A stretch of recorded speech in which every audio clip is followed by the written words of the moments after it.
With most of the south in Aegon's hands, the best chance to throw back the conqueror now lay with the north, if we cared enough to try. Unlike our southern rivals, the Stark Kings of Winter didn't forge the north into one kingdom for glory or gold.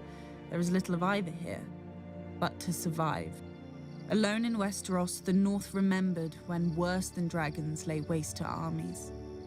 Thousands of years ago, the sun set on the realms of men and the long night began.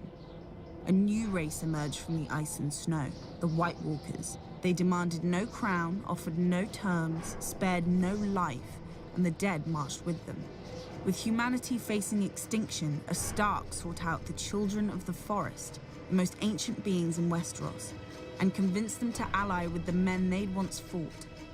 Together, the two races pushed the Walkers back into the land of always winter and sealed it off from the Seven Kingdoms with the Wall. 300 miles of ice, stone, and earth, rising nearly 700 feet tall.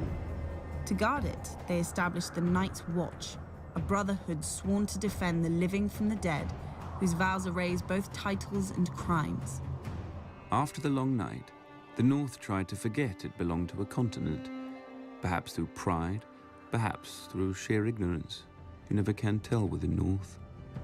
But as news of Aegon's dragons spread, Torrhen Stark, the King of Winter, knew he couldn't forget Westeros any longer and summoned his lords to Winterfell.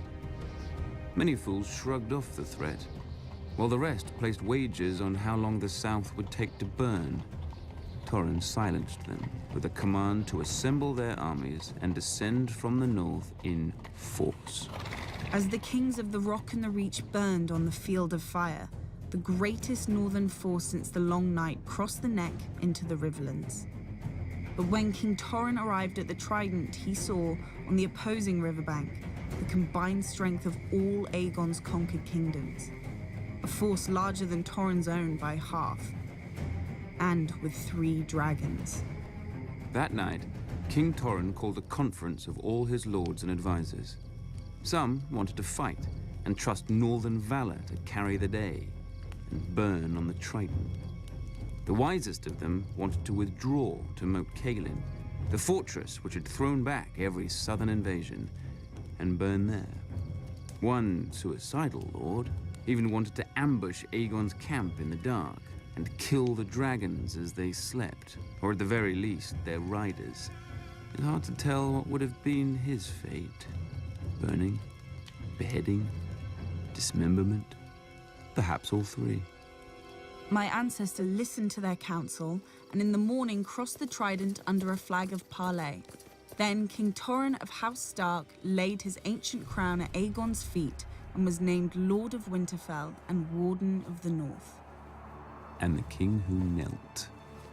He had no choice, and thanks to him, our soldiers returned to their homes whole and unharmed.